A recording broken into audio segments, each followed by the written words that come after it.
चलिए बच्चों, तो अभी जो है नेक्स्ट जो हमारा टॉपिक है वो है ट्रांसफॉर्मर। तो एक बहुत अच्छा आर्टिकल है और पॉसिबिलिटी रहती है पूरी की इस पर क्वेश्चन आ जाता है।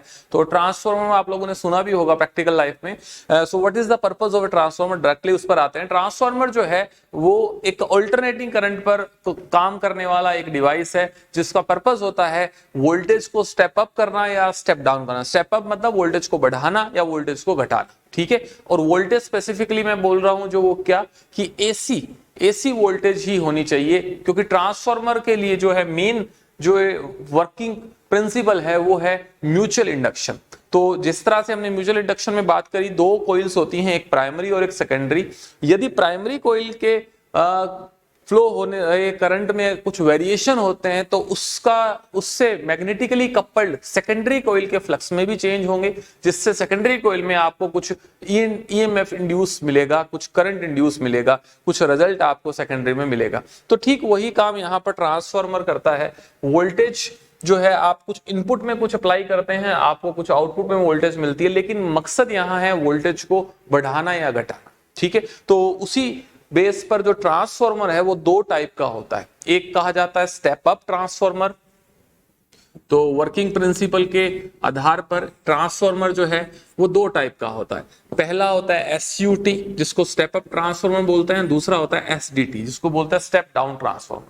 तो यहां पर स्टेप अप ट्रांसफॉर्मर जो है, जिस तरह से आपको एक बेसिक सा डायग्राम आपको ट्रांसफॉर्मर का दिखाया गया, इसमें ये जो फर्स्ट जो कोइल है this is the primary side, this is primary coil, और जो सेकंड ये जुड़ी है दिस इज सेकेंडरी कोइल, ठीक है। अब इन दोनों कोइल्स में जो है इनपुट प्राइमरी साइड में हम वोल्टेज अप्लाई करेंगे, इनपुट वोल्टेज जिसको हम V1 से लिख रहे हैं। इस साइड में जो करंट फ्लो होगा उसको हम I1 लिख देते हैं, और प्राइमरी साइड के जो नंबर ऑफ टर्न्स हैं वो मान लेते हैं N1। इसी तरह से आउटपुट साइड में जो वोल्टेज है V2, करंट है I2, और जो नंबर ऑफ टर्न्स हैं वो मान लेते हैं इसमें N2। अब यहां पर जो स्टेप अप और स्टेप डाउन, सबसे पहली चीज हम बता चुके हैं कि it is used to increase और decrease the AC voltage according to the requirements, ठीक है। तो यहां पर एक तो ये पॉइंट हो गया, और जो दूसरा मोस्ट इंपॉर्टेंट पॉइंट है कि it is based on the mutual induction, और म्यूचुअल इंडक्शन पर बेस्ड है। म्यूचुअल इंडक्शन तब होगा जब करंट और अप्लाइड वोल्टेज में वेरिएशन आएंगे। सो मैं यहां लिख सकता हूं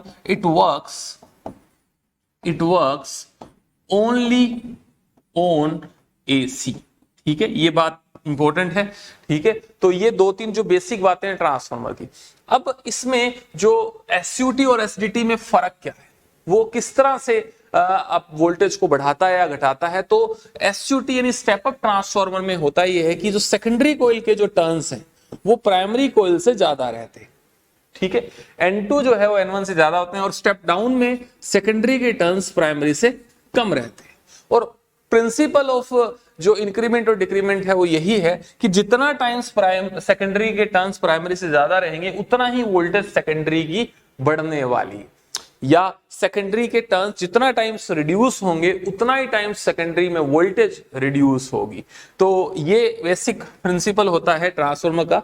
तो यहाँ N2 अगर N1 से ज्यादा है तो V2 V1 से ज्यादा होगा, यानी सेकेंडरी में हमको आउटपुट ज्यादा मिलेगा स्टेप अप ट्रांसफार्मर, और यहां पर सेकेंडरी में वोल्टेज प्राइमरी से कम मिलने वाला है, ठीक है। तो मैं बहुत डिटेल में कोई डेरिवेशंस की बातें नहीं करके मैं डायरेक्टली आपको रिजल्ट्स बता रहा हूं और जो आपको पता होना चाहिए। तो ये कुछ बेसिक है इसका। यहां पर कुछ information they the, it works for AC only, output for DC is 0। भाई होना ही चाहिए, क्यों? क्योंकि अगर हम इनपुट साइड में DC current apply, DC source लगाएंगे तो डीसी सोर्स से बनने वाला करंट जो होगा वो कांस्टेंट होगा। कांस्टेंट करंट होगा तो उससे कोई फ्लक्स में वेरिएशन नहीं आएंगे, और जब तक फ्लक्स में वेरिएशन नहीं आएंगे तब तक इंडक्शन होगा ही नहीं, सेकेंडरी में आउटपुट 0 आएगा। तो यही बात यहां पर लिखी है, डीसी में current constant, flux constant, E in the secondary will be 0। अगर इस तरीके का सोर्स, ये आपको एसी का रिप्रेजेंटेशन है, जो वोल्टेज है वो वेरिंग वोल्टेज है। सो आईपी इसका कॉरस्पॉन्डिंग प्राइमरी में फ्लो हो रहा, करंट कांस्टेंट नहीं होगा, इससे बनने वाला सेकेंडरी को फ्लक्स जो जाएगा वो भी कांस्टेंट नहीं होगा और सेकेंडरी में जो ईएमएफ आएगा वो भी जीरो नहीं होगा, कुछ ना कुछ रिजल्ट आपको मिलेगा। तो ये बात यहां कही गई है, ठीक है। अब आइडियल ट्रांसफॉर्मर, अब हम बात करते हैं जो ट्रांसफॉर्मर है उसकी जो स्टडी है, एक तरह से हम दो पार्ट्स में उसकी स्टडी करती है, मतलब थ्योरेटिकल जो स्टडी है हमारी दो तरह से हम करते हैं। एक, हम ये मानते हैं कि हमारा ट्रांसफॉर्मर आइडियल है। अब आइडियल ट्रांसफॉर्मर से मतलब है कि उसमें कोई पावर लॉसेस नहीं होंगी, जितनी भी पावर हम इनपुट दे रहे हैं उतनी ही पावर हमको आउटपुट में मिलने वाली है, कोई पावर लॉस नहीं है, यानी हमारा ट्रांसफॉर्मर जो है वो 100% एफिशिएंट है। सो आइडियल ट्रांसफॉर्मर के केस में एफिशिएंसी जिसको हम ईटा से शो करते हैं, ईटा से, ईटा जो है वो 100% होती है। इसका मतलब पावर लॉस जो होता है इसमें जीरो होता है। इसका मतलब साफ है कि इनपुट जो पावर देंगे वही पावर आपको आउटपुट में मिलेगी। ये एक बेसिक कंडीशन है आइडियल ट्रांसफॉर्मर की, कोई पावर लॉस नहीं होगा, ठीक है। पर प्रैक्टिकली हम कोई भी ट्रांसफॉर्मर यूज करते हैं तो ऐसा कभी नहीं होता कि कोई भी डिवाइस, कोई भी इस ट्रांसफॉर्मर के अलावा भी कोई डिवाइस हो वो 100% आइडियल हो, तो कुछ ना कुछ लॉसेस जरूर इन्वॉल्व होता है। तो यहां पर हम आइडियल के केस में अगर बोले पावर लॉस जीरो, तो इनपुट और आउटपुट पावर इक्वल होगी। अब अपार्ट ऑफ दिस, यहां पर कॉन्सेप्ट ऑफ ट्रांसफॉर्मर मैंने जैसे अभी भी बताया, कॉन्सेप्ट ऑफ ट्रांसफॉर्मर, ट्रांसफॉर्मर का जो कॉन्सेप्ट है वो क्या है भाई? ट्रांसफॉर्मर में जो टर्न का रेशियो है वही रेशियो वोल्टेज का होता है।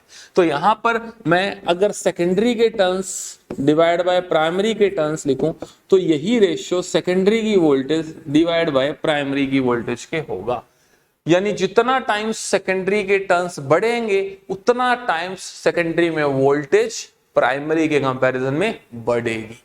ये आपका बेसिक कॉन्सेप्ट है। मैं डेरिवेशन पे बिल्कुल नहीं जा रहा हूं इसके, मैं आपको डायरेक्टली रिजल्ट आपको बता रहा हूं। ये आपका कॉन्सेप्ट है, यानी ये एक एज अ फॉर्मूला आपको इसको पता होना चाहिए।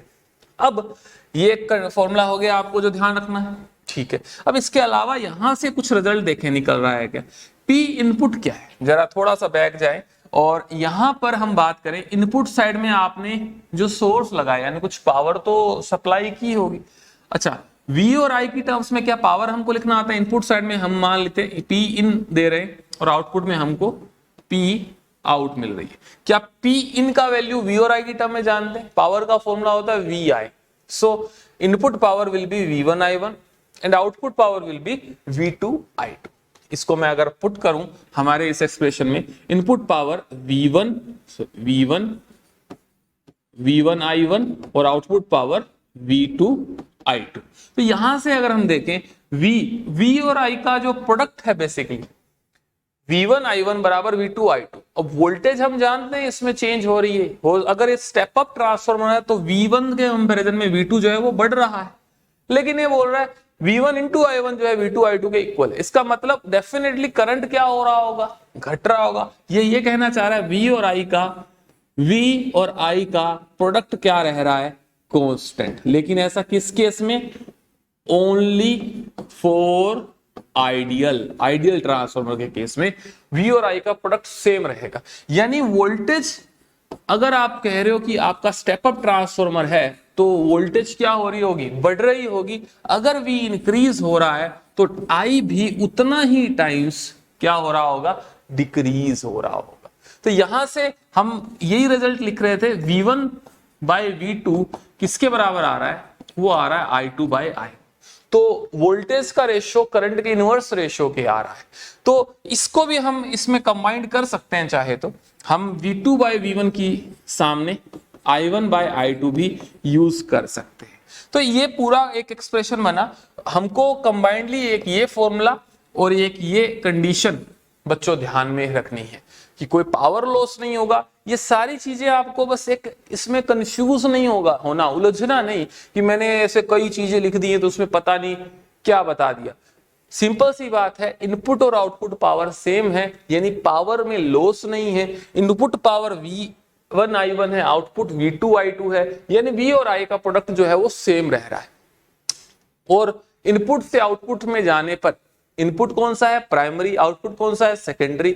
इनपुट से आउटपुट में जाने पर यदि वोल्टेज बढ़ रही है तो डेफिनेटली करंट उतना ही टाइम्स घट रहा होगा। कोई यहाँ मिरेकल नहीं है, कोई यहाँ पर ये नहीं है कि वोल्टेज बढ़ रही है तो अंदर कोई सोर्स है, ट्रांसफार्मर के अंदर कोई सोर्स नहीं है वोल्टेज का जो वोल्टेज को बढ़ा रहा है, ठीक है। तो यहाँ पर वोल्टेज यदि बढ़ रही है तो उसी प्रोपोर्शन में करंट घट रहा होगा, ठीक है, ताकि पावर क्या रहे, सेम रहे। एनर्जी कंजर्वेशन तो ऑलवेज एप्लीकेबल है ही। तो अब इस फॉर्मूला में हमको अगर सवाल में टर्न्स की रेशियो की इंफॉर्मेशन दी है तो हम इस फॉर्मूला की हेल्प से वोल्टेज, इनपुट और आउटपुट वोल्टेज, इनपुट और आउटपुट करंट के बीच रिलेशन निकाल सकते हैं। लेकिन मैं आपको क्लियर बता दूं, ये वाला जो एक्सप्रेशन है दिस इज एप्लीकेबल, यहां पर मैं लिख देता हूं, ये करंट के इक्वल V2 बाई V1 बराबर I1 अपॉन I2 कब एप्लीकेबल है, ये सिर्फ और सिर्फ एप्लीकेबल है, applicable only for ideal case.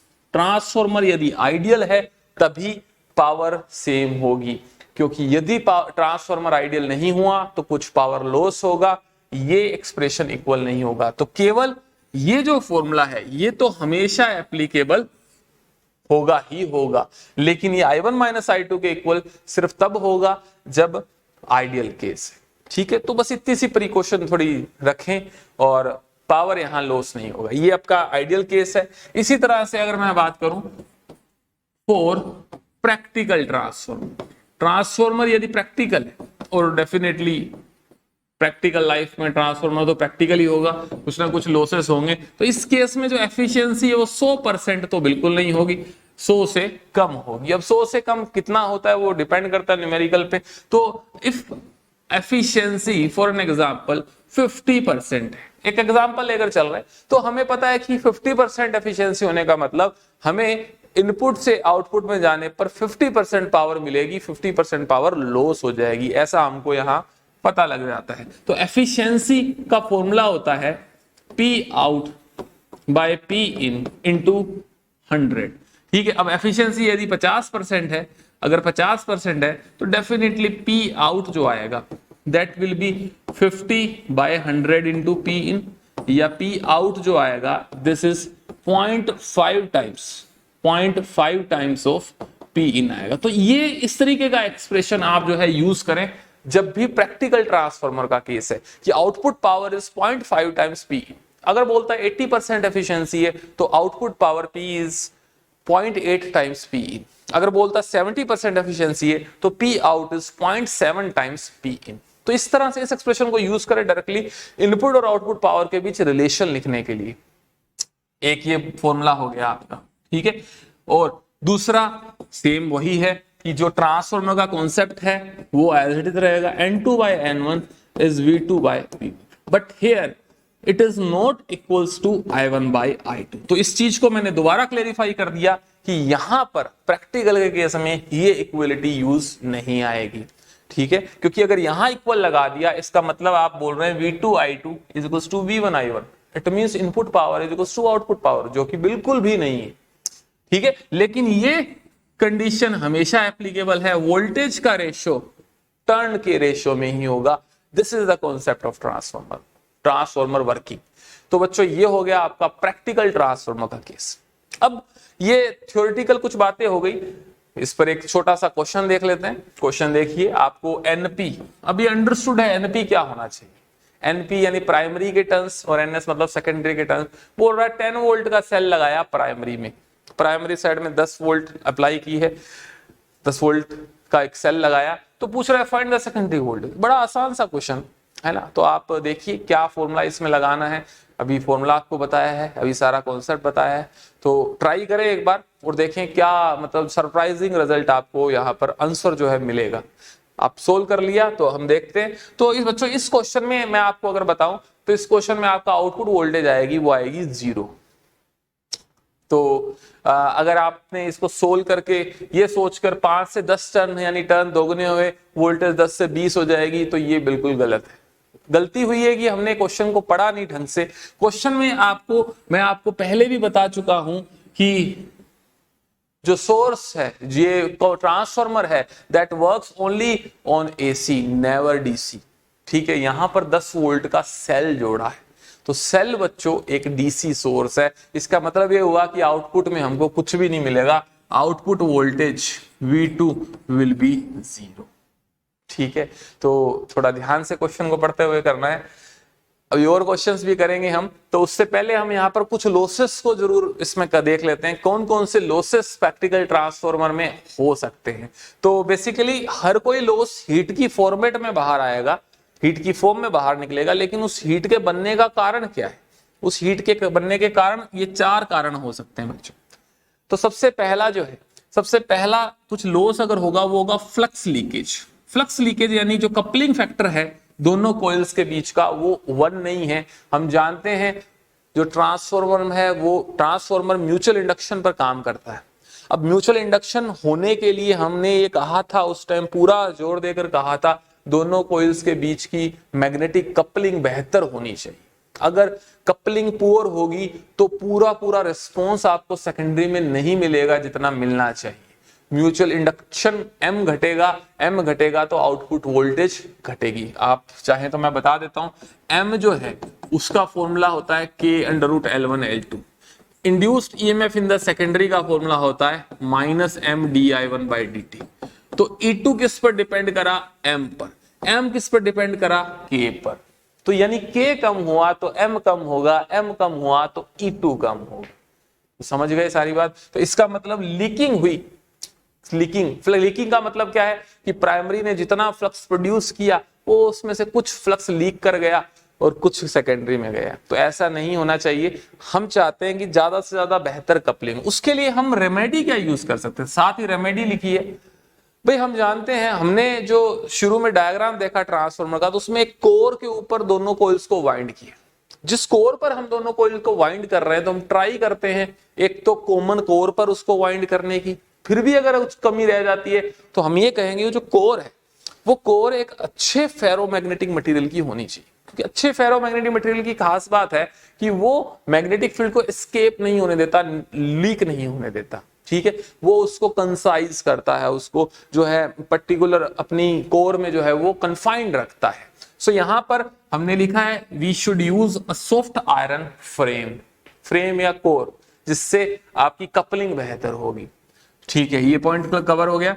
Second छोड़कर हम पहले थर्ड को देखते हैं। एडी लॉस पर लास्ट में आएंगे। हिस्टेरिसिस लॉस क्या है, तो ये हम मैग्नेटिक इफेक्ट ऑफ करंट में पहली पढ़कर आए हैं कि हिस्टेरिसिस लॉस जो होता है वो होता है कोई भी कोर को जब हम बार बार, कोई भी फेरो मटेरियल को हम जब बार बार मैग्नेटाइज और डीमैग्नेटाइज करते हैं, जो कि यहां होगा।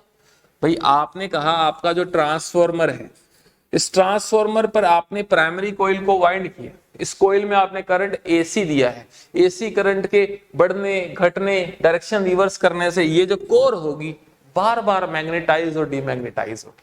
तो मैग्नेटाइज और डीमैग्नेटाइज होने से जो इसमें इस कोर का बार बार मैग्नेटाइजेशन डीमैग्नेटाइजेशन होगा, और आप जानते हैं इस तरीके का आईएच कर्व या बीएच कर्व प्रोड्यूस होता है।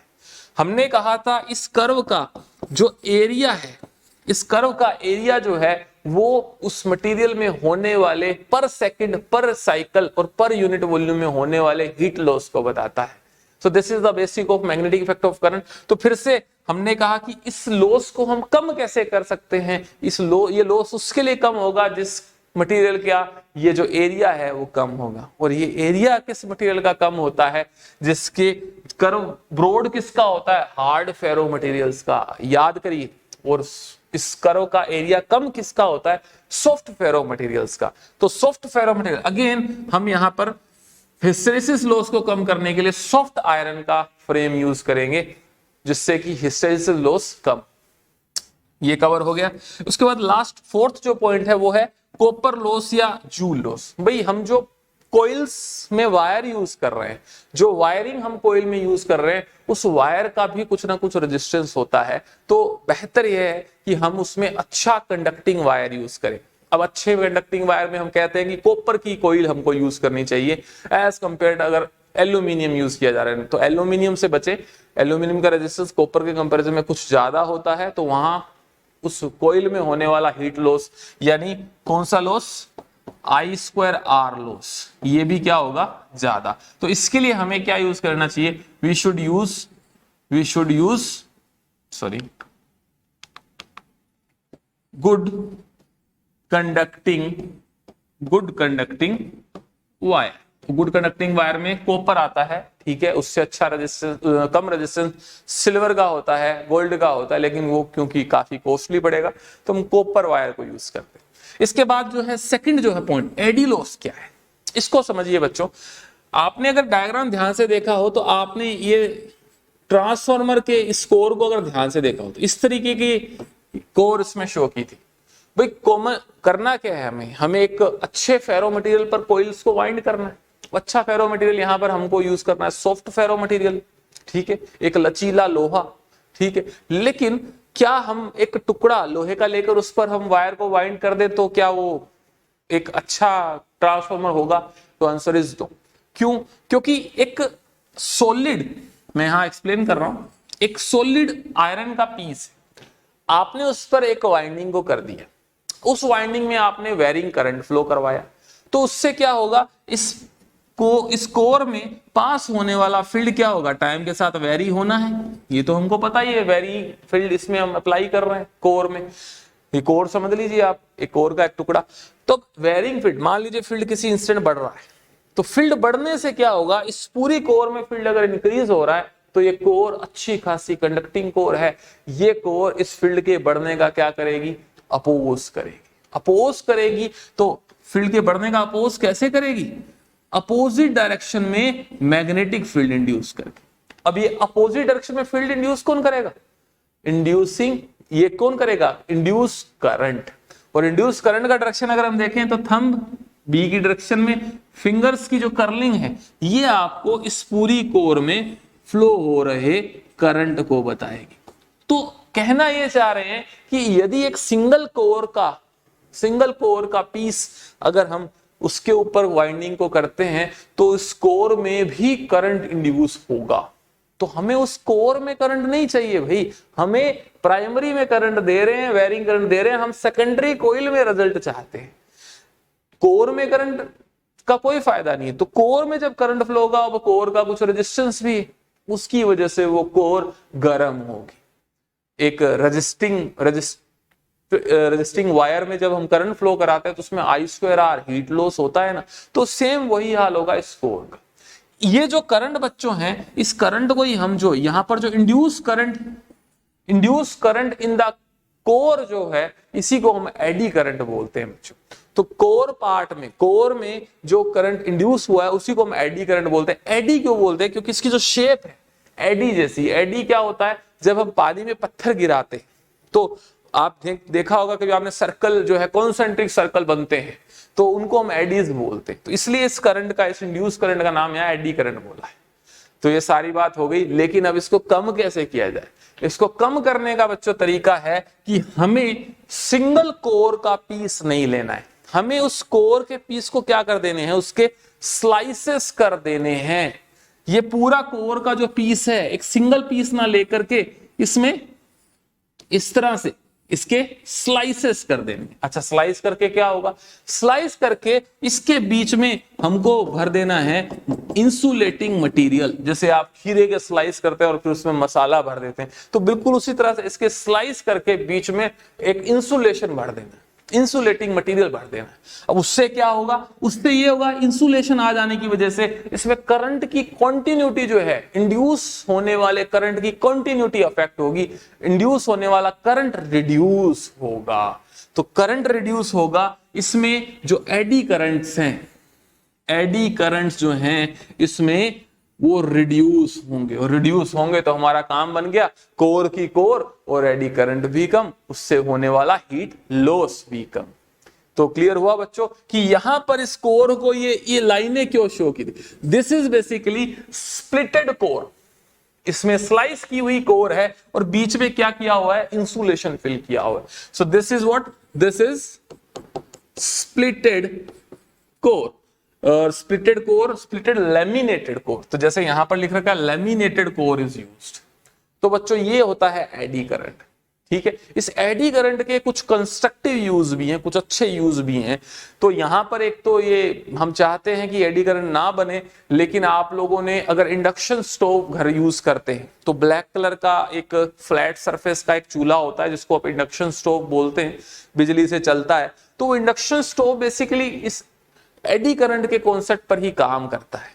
आपको जिस भी कंटेनर को गर्म करना है या कंटेनर में रखे खाने को गर्म करना है तो आप उस कंटेनर को उस पे रखते हैं, प्लग ऑन करते हैं। होता क्या है, उस इंडक्शन स्टोव के नीचे एक कॉइल है, तो उस कॉइल में आप एसी सप्लाई कर रहे हैं। उस कॉइल में एसी सप्लाई करने से वेरिंग मैग्नेटिक फील्ड प्रोड्यूस होता है। वो वेरिंग मैग्नेटिक फील्ड आपके कंटेनर में पास होता है और कंटेनर में पास होने से उसमें इंड्यूस करंट बनता है, और इंड्यूस करंट बनने से उस कंटेनर के रेजिस्टेंस की वजह से वो कंटेनर गर्म हो जाता है। तो ये कॉन्सेप्ट होता है एडी करंट का, और इस एडी करंट का हम कुछ कंस्ट्रक्टिव यूज भी देख रहे हैं, कुछ जो है अनचाहा यूज भी देख रहे हैं। तो यहां हम एडी करंट को रिड्यूस करना है। तो ये बेसिकली 4 तरह के आपको कारण होते हैं लॉस के हीट में, और इनकी रेमेडीज जो है साथ के साथ लिखिए। तो आपको बच्चों में क्लियर बता दूं, मैंने इस पे टाइम इसलिए दिया क्योंकि थ्योरेटिकल क्वेश्चन आता है, आपको लॉस पता होने चाहिए 4 कौन से टाइप के होते हैं, और आपको ये पता भी होना चाहिए उनको कम से कम कैसे किया जा सके, उनकी रेमेडीज क्या है। ठीक है, तो इन शॉर्ट आपको डायरेक्ट पता होना चाहिए। देखते हैं, इस पर आपको 2019 में क्वेश्चन पूछा गया। ठीक है, यहां पर क्वेश्चन था, in which of the following device the eddy current effect is not use. इनमें से किस में एडी करंट इफेक्ट यूज नहीं हुआ है? तो पहला इंडक्शन फर्नेस। इंडक्शन फर्नेस में नाम ही इंडक्शन आ रहा है, जैसे मैंने इंडक्शन स्टोव बोला वही इंडक्शन फर्नेस भी उसी तरह का एक एग्जांपल है। इसमें एडी करंट से ही जो है चीजें गर्म होती है, तो ये तो एडी करंट पर ही बेस्ड है। मैग्नेटिक ब्रेकिंग, तो बच्चों एक बात और, अब ऐसे कई अनगिनत एग्जांपल है जिसमें इंडक्शन होता है, जिसमें एडी करंट्स का यूज होता है। तो हम यहाँ पर कुछ एग्जांपल्स को देख भी रहे हैं। जो ट्रेन में ब्रेक लगती है, ट्रेन में जो ब्रेकिंग सिस्टम होता है वो आपके मतलब नॉर्मल वो साइकिल या जो आपका मोटरसाइकिल का ब्रेकिंग सिस्टम नहीं है, वो एडी करंट बेस्ड जो है ब्रेकिंग सिस्टम होता है। तो यहां पर मैग्नेटिक ब्रेकिंग वर्ड भी यूज हुआ है, मैग्नेटिक, तो ये भी एडी करंट बेस्ड होता है। बहुत डिटेल में इसके नहीं जा सकते हैं, अपना बिल्कुल आउट ऑफ द जो सिलेबस ये पार्ट है, लेकिन हाँ this we use eddy current. ठीक है, इसके बाद इलेक्ट्रोमैग्नेट। इलेक्ट्रोमैग्नेट में डेफिनेटली जो है किसी भी मैग्नेट, इलेक्ट्रोमैग्नेट बनती कैसे, कोई भी कोर के ऊपर हम वायर वाइंड करते हैं, उसमें हम करंट फ्लो कराते हैं, तो वो कोर जो है वो मैग्नेटाइज होती है। ठीक है, तो यहां पर भी अगर किसी कोर में मैग्नेटिक फील्ड पास हो रहा है तो उस कोर में इंडक्शन होगा, तो वहां पर भी एडी करंट आएगा, जरूर आएगा।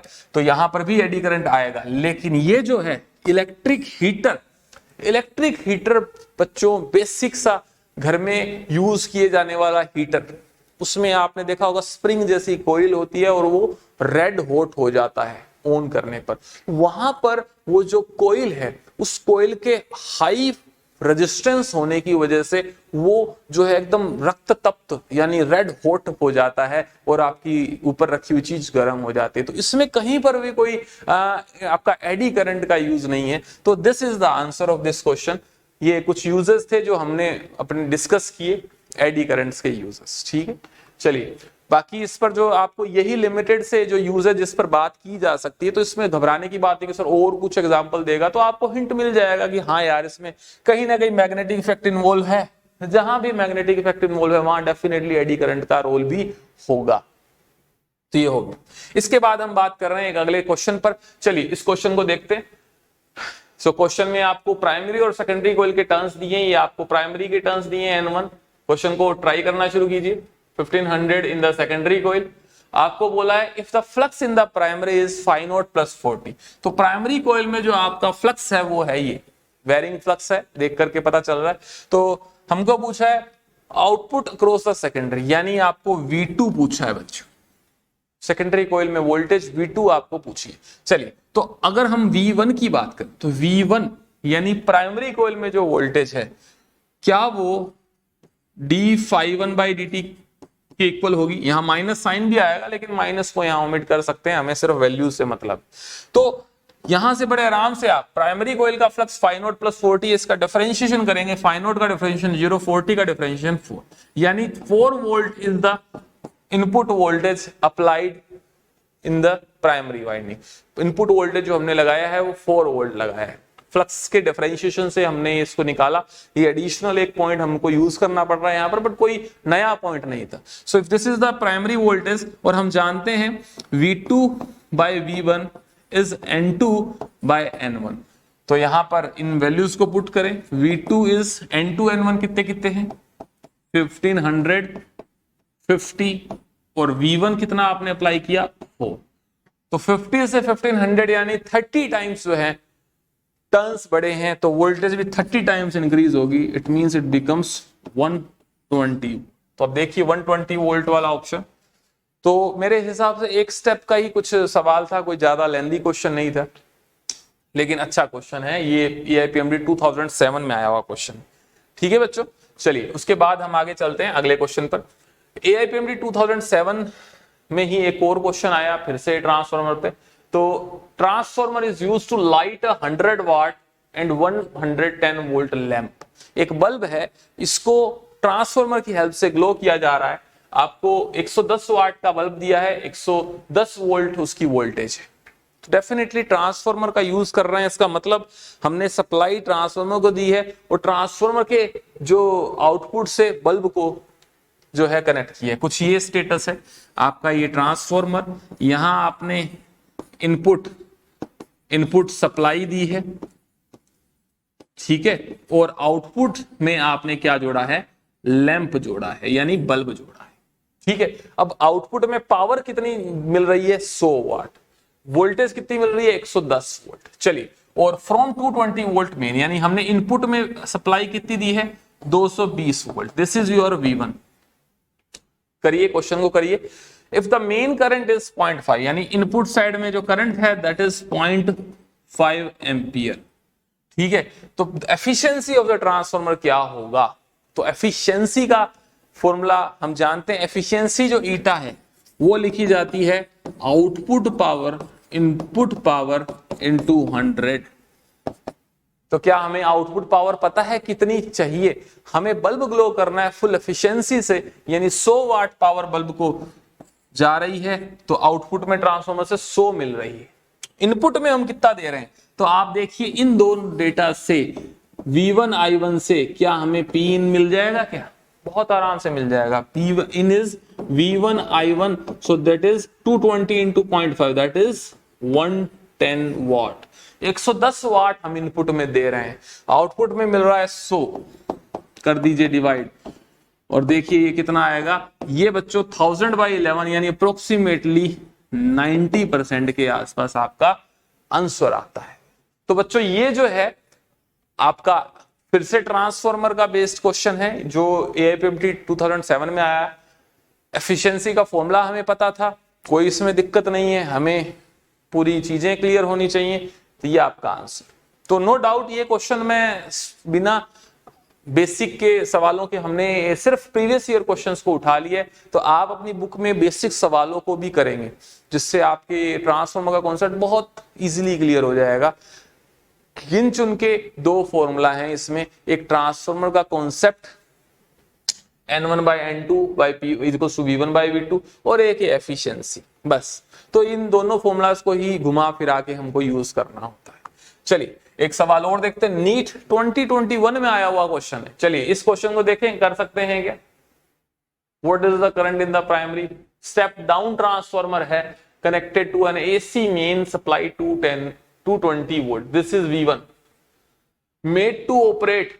इसका यूज किया जा रहा है ट्रांसफार्मर का एक लैंप को ऑपरेट करने में। तो पिछला सवाल जैसा ही कुछ है, यहां पर ये सेकेंडरी में वोल्टेज 111 वोल्ट होनी चाहिए, सेकेंडरी में पावर जो होनी चाहिए वो आपकी 44 वाट 44 वाट होनी चाहिए। सो इग्नोरिंग द पावर लॉस, इसका ध्यान रखें, इग्नोरिंग द पावर लॉस, इसका मतलब क्या हुआ कि पावर लॉस नहीं है, एफिशिएंसी ऑफ ट्रांसफार्मर इज 100%।